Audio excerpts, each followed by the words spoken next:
এখন ক্যাটাগরি আমার এই ওয়াইজ 2 বাচ্চা কিন্তু নিয়মিত আসবে এখন থেকে, হ্যাঁ? এরা কিন্তু অ্যাডমিটেড 2 জন। এরা আসবে সপ্তাহে 3 দিন ক্লাস।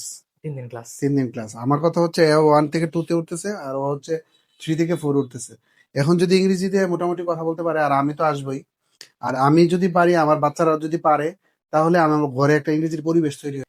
এক কথায় সব কমপ্লিট কোর্স এখান থেকে সম্ভব, এবং আমরা ভিসা প্রসেসিং নিয়ে কাজ করতেছি এখানে। আচ্ছা। যেন ওই ভিসা প্রসেসিং করতে গিয়ে বেশিরভাগই হয়রানি শিকার হতে হয় হুম, হুম, বিভিন্ন এজেন্সি থেকে। হুম। তো আমরা নিজস্ব প্রক্রিয়াতে ওইখানে সরাসরিতে আমরা স্টুডেন্ট এই ভিসাগুলো, স্টুডেন্ট স্টুডেন্ট ভিসাগুলো। বিষয়গুলো কার্যক্রমটা আমরা করবো হ্যাঁ, হ্যাঁ। ইনশাল্লাহ। কেউ এখানে মানে যোগ্যতা ছাড়া টিচার হতে পারবে না। এখানে আচ্ছা, আমরা আইএলটিএস দেওয়া একটা ইন্টারন্যাশনাল সার্টিফিকেট প্রাপ্ত যেই ছেলেমেয়েরা আছে বা শিক্ষকরা আছে, ওরা এখানে টিচার হতে পারে বা আচ্ছা। ইংলিশ ডিপার্টমেন্টে হতে হবে। হুম, হুম। এছাড়া আমরা এখানে এলাও করিও না। আসসালামু আলাইকুম ভাই, হ্যাঁ, ওয়ালাইকুম সালাম। কেমন আছেন? আছি আলহামদুলিল্লাহ ভালো। কি অবস্থা? আলহামদুলিল্লাহ। প্রথমে অসংখ্য কৃতজ্ঞতা মহান আল্লাহ পাকের নিকট যে আজকে আমরা আপনাকে এবং আপনার মেয়েদেরকে নিয়ে একসাথে এখানে হতে পেরেছি। Hmm. Grateful to you after being here. So আজকে এখানে ভিজিট করতে আসার পর বা ওদেরকে ভর্তি করানোর জন্য নিয়ে আসছেন, আমাদের প্রতিষ্ঠানটা ভিজিট করার পর কেমন লাগলো আপনার? কি মনে হলো? কেমন লাগলো বলতে প্রতিষ্ঠান আলহামদুলিল্লাহ ভালো লাগছে। আর সবচেয়ে বড় বিষয় হচ্ছে আমি মনে করি যে কসবাতে এই যে তোমরা ইংরেজির শেখার যে প্রতিষ্ঠানটা গড়ে তুলছো, এই জিনিসটা মনে করি যে এটাকে বিজনেস ভাবলে হবে না। এটা আমার কাছে মনে হয় যে একটা সামাজিক কাজ। আর সামাজিক কাজ হিসেবে এই কাজগুলা আমার অত্যন্ত পছন্দের আগে থেকেই। আর আমার বাচ্চারা ইংরেজি শেখার প্রয়োজনীয়তা আছে বলে আমি আজকে নিয়ে আসছি। আমার কাছে অনেক ভালো লাগছে।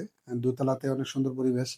তাছাড়া ওই পাশে একটা রুম নেওয়া হয়েছে। আবার জি জি, এখানে 4 তলা। কাজ করবো এটাতে সামনে আমরা নতুন সব নিচ্ছি। মিলিয়ে পরিবেশ ভালো। আমরা চেষ্টা করছি সামনে থেকে আরো ভালো কিছু বেটারমেন্ট দেওয়ার জন্য হুম, করবার সন্তানদের। হ্যাঁ, আহ তো ভাই, আপনি তো কন্টেন্ট রেগুলার করে যাচ্ছেন, এবং স্পেশালি আমরা একটা বিশ্বস্ততার জায়গা, আপনি এক হুম, কথায় বলতে গেলে আমাদের কসবার হুম, আমরা প্রতিনিয়ত নতুন আপডেট পাচ্ছি এবং অনেক সতর্ক থাকতে পারতেছি বিভিন্ন প্রবলেম থেকেও। আহ এই বিভিন্ন জায়গায় ঘুরতে গিয়ে যাচ্ছেন, এবং রিসেন্টলি দেখছি আপনি, দেখলাম যে আপনি সৌদি আরবে গেছেন, ইন্টারন্যাশনাল ট্যুর দিয়ে আসছেন। হুম। এই ঘোরার পথে বা কন্টেন্ট তৈরি করার পথে ইংলিশের গুরুত্বটা কি আপনি কেমন ফেস করেছেন? ইংলিশের গুরুত্বটা শুধু বিদেশে না, এটা বাংলাদেশেও হয়। আমাদের বাংলাদেশে মনে করি যে স্টুডেন্টদের মধ্যে ইংরেজি শেখার যে প্রবণতা এটা কম। জি কিন্তু আমি পাশে আগরতলাতে গেছি, ইন্ডিয়াতে, এরা প্রচুর ইংরেজি বলে। এরার মনে হয় যে হিন্দি ভাষাটা ওর কাছে, বা এরা বাংলা হিন্দির পরে আগেই কিন্তু ইংরেজি ভাষা। এক্স্যাক্টলি, এটা আমিও ফেস করছি ভাই। হ্যাঁ, মানে আমি সবাই ইংরেজি পারে। কলকাতা গিয়েছিলাম, দেখি হ্যাঁ, ওরা যে হিন্দি থেকে বাংলা থেকে বেশি ইংলিশই বলতেছে ইংলিশে বলতেছে। বলতেছে হ্যাঁ। এখন আমাদের দেশে কিন্তু এই সমস্যাটা বেশি, আমরা ইংরেজি ভয় পাই। এই যে ইংরেজিকে ভয় পাই, এই ভয় পাওয়ার কারণে আমাদের যে ছোটবেলায় যে কনফিডেন্সটা, এটা তৈরি হয় না। আর তৈরি না হওয়ার কারণে তার যে বড় ধরনের চিন্তা ভাবনা, হুম, এটা তার হয়ে ওঠে না।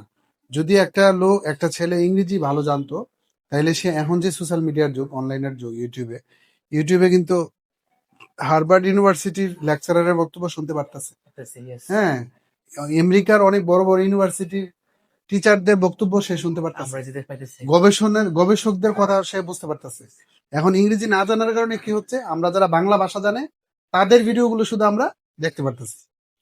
হ্যাঁ, তো আমার কাছে মনে হয় যে বাংলাদেশে এখনই সময়, এই গ্লোবালাইজেশনের যুগে, ওয়ার্ল্ড ভিলেজের যুগে এখন সবার ইংরেজি শেখা জরুরি।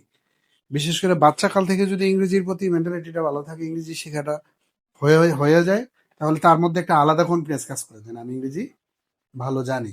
তখন কিন্তু সে তার পড়াশোনা সহ পৃথিবীর যে কোনো সেক্টরে গিয়ে সে ভালো করতে পারে। আচ্ছা, তো এই ড্রিম ইংলিশে জি ভাইয়া। কোন লেভেলের স্টুডেন্টরা এখানে শিখতেছে বর্তমানে? অ্যাকচুয়ালি ভাইয়া, যদি বলি এক কথায় যে আমরা এখানে ইংলিশটা সবার জন্যই সুযোগ সুবিধা রয়েছে। হ্যাঁ, স্পেশালি কিডস এর আলাদা সেকশন আছে আমাদের এখানে। আচ্ছা। বাচ্চাদেরকে আমরা এখন ক্যাটাগরি আমার এই ওয়াইজ 2 বাচ্চা কিন্তু নিয়মিত আসবে এখন থেকে, হ্যাঁ? এরা কিন্তু অ্যাডমিটেড 2 জন। এরা আসবে সপ্তাহে 3 দিন ক্লাস। 3 দিন ক্লাস। 3 দিন ক্লাস। আমার কথা হচ্ছে ও 1 থেকে 2 তে উঠতেছে আর ও হচ্ছে 3 থেকে 4 উঠতেছে। এখন যদি ইংরেজিতে মোটামুটি কথা বলতে পারে আর আমি তো আসবোই। আর আমি যদি পারি, আমার বাচ্চারা যদি পারে, তাহলে আমার ঘরে একটা ইংরেজির পরিবেশ তৈরি হয়ে যাবে। সবচেয়ে স্পেশাল বিষয়টা হচ্ছে ভাই, আমাদের হ্যাঁ, এখানে ক্যাটাগরি করা আছে বাচ্চাদের। আচ্ছা। বড় ছোট কিন্তু একসাথে নেই না আমরা। হ্যাঁ, যারা প্লে নার্সারি কেজিতে পড়ে, ওরা ছোট, ওরা কিন্তু বড়দের সাথে পারবে না, এই জন্য ওদেরকে আমরা আলাদা করে পড়াচ্ছি। হুম, ওরা যারা বড় আছে ওদের আলাদা করে পড়াচ্ছি, এবং যারা স্কুলে পড়ে ওদের জন্য সবচেয়ে স্পেশাল ব্যাচ আমাদের। কারণটা হচ্ছে ওদেরকে আমরা একটু বেশি সময় নিয়ে ইংলিশে যা কিছু লাগে হুম, স্কিল করার জন্য সবটা একসাথে করতে পারতেছি আমরা। আচ্ছা। পাশাপাশি আমাদের এখান থেকে তো আপনারা জানেন রিসেন্টলি অনেক স্টুডেন্ট আইএলটিএস দিয়েছে, আর বাইরের জন্য প্রক্রিয়া করতেছে। তো এক কথায় সব কমপ্লিট কোর্স এখান থেকে সম্ভব, এবং আমরা ভিসা প্রসেসিং নিয়ে কাজ করতেছি এখানে। আচ্ছা। যেন ওই ভিসা প্রসেসিং করতে গিয়ে বেশিরভাগই হয়রানি শিকার হতে হয় হুম হুম বিভিন্ন এজেন্সি থেকে। হুম। তো আমরা নিজস্ব প্রক্রিয়াতে ওইখানে সরাসরিতে আমরা স্টুডেন্ট এই ভিসাগুলো, স্টুডেন্ট ভিসাগুলো। বিষয়গুলো কার্যক্রমটা আমরা হ্যাঁ করবো হ্যাঁ। ইনশাআল্লাহ। আর যেটা ফাইনাল যে কথাটা আমাদের পক্ষ থেকে, আমাদের এখানে কিন্তু বাচ্চাদের হোক, স্কুল শিক্ষার্থীর হোক, বড়দের হোক, কেউ এখানে মানে যোগ্যতা ছাড়া টিচার হতে পারবে না। এখানে আচ্ছা আমরা আইএলটিএস দেওয়া একটা ইন্টারন্যাশনাল সার্টিফিকেট প্রাপ্ত যেই ছেলেমেয়েরা আছে বা শিক্ষকরা আছে, ওরা এখানে টিচার হতে পারে বা আচ্ছা। ইংলিশ ডিপার্টমেন্টে হতে হবে। হুম এছাড়া আমরা এখানে অ্যালাউ করিও না। আচ্ছা। কারণ যারা আপনার ছেলেমেয়েকে পড়াবে, ওরা একটা ইংলিশ এমবিএস যেন তৈরি করতে পারে, হুম। আহ, ওদেরকে আমরা এখানে নেব। হ্যাঁ হ্যাঁ। তো এটা আমরা নিশ্চিত করি আর কি আর ইনশাআল্লাহ। এমনিতে যারা ব্যবসায়ী আছে বা চাকরিজীবী আছে, সিনিয়র জি, সিটিজেন আছে, ওদের তাদের জন্য জন্য আমরা ক্লাস। যেহেতু ওরা ব্যবসায়ী সারাদিন ব্যস্ত থাকে, হুম ওদের জন্য আমাদের এই সুযোগ সুবিধাটা রয়েছে। ওদেরকে আমরা রাতের বেলা হুম। একটা সময় দিয়ে থাকি। রাতে আমাদের ইভিনিং বেস রয়েছে, যারা ব্যবসায়ী, চাকরিজীবী অথবা শিক্ষক, সবার জন্য আর কি। মানে বাসার যে পেরিয়ারটা ইনশাআল্লাহ এখান থেকে কর্ম থেকে সম্ভব হবে, হুম দূরে হুম। যেতে হবে না। না, আমার জন্য এখন এটা জরুরি হয়ে দাঁড়াচ্ছে। কেন? আমি তো কন্টেন্ট ক্রিয়েটর, আমি বাহিরে ইন্টারন্যাশনাল যখন ঘুরতে যাব, তখন আমার ইংরেজি জরুরি হয়ে দাঁড়াবে। এখন এই জন্য আমার আমার এমনিতে লিসেনিংটা ভালো, আমি শুনলে বুঝি, হুম। ইংরেজি লিখতেও পারি। আবার ইংরেজি যখন কি যে কয়, এটাই তো লিসেনিং, রাইটিং, রাইটিং, রিডিং, আর এসে স্পিকিং। স্পিকিং। স্পিকিং আমি দুর্বল। সমস্যা স্পিকিং নাই ইনশাআল্লাহ। আমাদের যে ল্যাঙ্গুয়েজ ক্লাবটা রয়েছে হ্যাঁ এখানে মানে নন স্টপ আমরা ইংলিশে একটা পরিবেশ করে রাখছি, হ্যাঁ। বাংলা কথা বলতে দেই না এখানে। এখানে আসলে ইনশাআল্লাহ আপনার যে আগের যে বেসিকটা আছে হয়ে যাবে ইনশাআল্লাহ। আচ্ছা ঠিক আছে, ইনশাল্লাহ, আল্লাহ ভরসা। আমার কথা হচ্ছে, যারা ইংরেজি শিখাচ্ছে, এটাকে আমি মনে করি যে এটা সমাজের একটা সামাজিক কাজ। আমার কথা হচ্ছে এখানে এই, খেয়াল রাখতে হবে যাতে কোনো ধরনের অকারেন্স না হয়। জি, আর ছেলেরা মেয়েরা একসাথে আসতে গিয়ে যাতে কোনো ধরনের কোনো ঝামেলা সৃষ্টি না হয়, এটা খেয়াল রাখতে হবে। আর হচ্ছে অবশ্যই। হ্যাঁ, আর হচ্ছে পরিবেশটা ওইভাবে রাখা যাতে সবাই আইসা নির্দ্বিধায় এখানে কথা বলতে পারে। হ্যাঁ, আর মানুষের মধ্যে ইয়ার বিষয়ে সচেতনতামূলক যে বিষয়টা, এটা আমি আছি, আমার মিডিয়া আছে, আমি মাঝে মধ্যে ইনশাল্লাহ মিডিয়াতে দিলে মানুষ জানবে।